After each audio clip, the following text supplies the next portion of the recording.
So for today's episode, we're going to talk about a hot topic that's been on everyone's mind the last 3 years, the recession, or lack thereof. I think one of the bigger questions is, what is a recession? Well, Matt, what's a recession?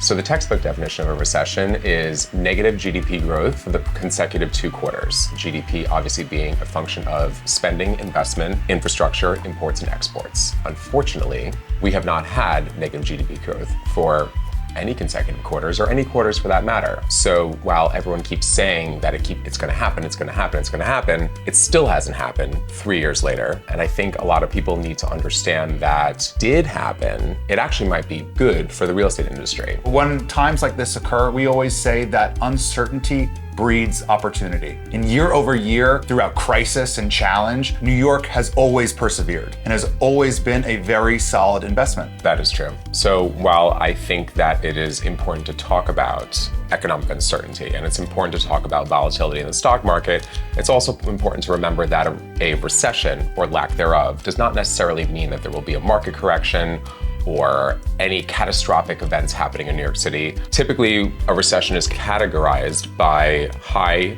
unemployment rates, which we don't have, volatile markets, which we kind of do have, but as I mentioned, also negative GDP growth, which we don't have, we haven't had, and we're not expected to have, because the economy, despite everything going on right now, is performing quite well. And as you mentioned earlier, there's always, whenever there's uncertainty, opportunity.